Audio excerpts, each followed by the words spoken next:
fabulous. I'm Roger Sichel. It was a terrific meeting, this morning at the concourse, looking at those beautiful Ferraris. And, it was just terrific. It was just like, and we're speaking about what we're speaking about. We're speaking about another level. And what I do at Articom is another level, because I have to say, what Tesla and Elon Musk did for cars is what we're doing for art at Articom. We're changing the way we all live and work and enjoy. And we're bringing art into the future. And everybody can say, what's art? Yeah, Michelangelo's art, Modigliano is art, Warhol's art. Yep, we're not changing that, we're not changing the past. But what's gonna take place in the future? And knowing you is that you've seen it. You've experienced, you've been out of body.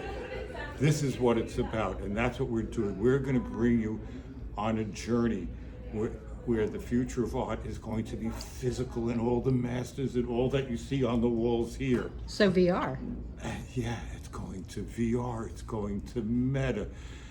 It's even coming back to NFTs, because people are going to collect it a different way. Architecture is going to change. AI is going to help it about. Don't be afraid of the future. The future is where we're all going. Well, AI for me right now is the SAG-AFTRA Writers Guild strike, because they're using their voices and using who they are to create and not pay. I saw Fran Dreschler. She's the head of SAG probably last weekend, and I have to say she's doing such a marvelous job. And you know what? You can't replace and augment humans, but what you can do, you can help it, and there's more need for humans, not less. Even though technology will take over a lot of the skill sets, we always need those who create it. And if AI starts taking over humans, that's the end. So I think we're smarter than that. Well, maybe we get more vacations then. Maybe people will start breathing the air and seeing what's around. I think you have to do, that's a mix. I think we're going towards a 4-day week, and we're doing work at home and enjoy and exercise. When I was growing up, there wasn't Pilates. There wasn't. So the world changes, and we're changing with it. We're eating better, we're living longer.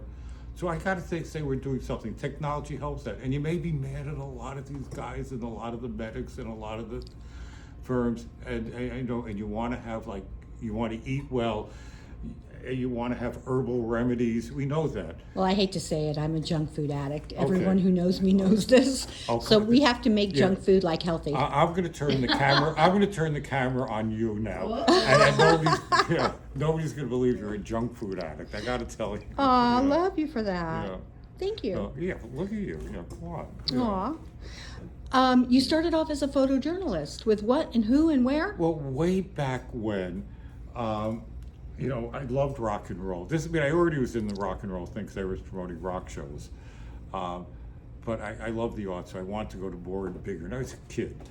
And so I went around. At that day, there were no gatekeepers, no digital this and digital that, And I would call everybody up and say, hey, look, I want to write for you. I want to write for you. Oh, so you were almost famous.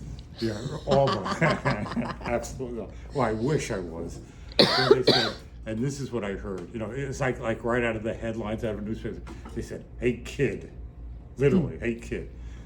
You want to write for us? Come back with great photographs. It'll let you do a byline. And if you turn around here. Yeah, Mick Jagger. You can That's see, a young Mick Jagger. You can look around, and this is sort of like the one that you're looking at, Mick and the Gun, is sort of like a Mona Lisa. Now, if you look at the gun, this is a commune in upstate New York, which is what the story's about.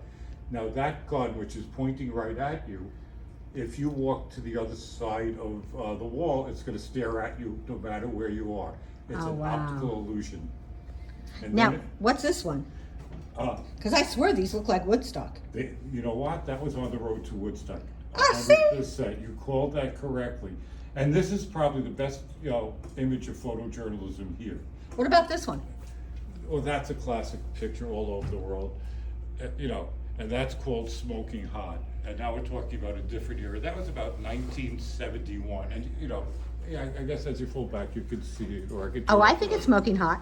Yeah, and it is, and it just has that feel of an era of innocence changing to the next generation. It's the handoff from like, after World War II, they had the sailor and the nurse in the middle of Times Oh, Square. yeah. Head up a couple of generations, and 25, 30 years later, this is when the world changed to the next generation. Now, Which to is- finish off this first part of the interview, of all the photographs that you took, which one are you the most proud of? Smoking hot. Smoking Of hot. course. Of course, smoking hot. It's just all over. It's We're going to everywhere. part 2 now. Okay. Join the journey.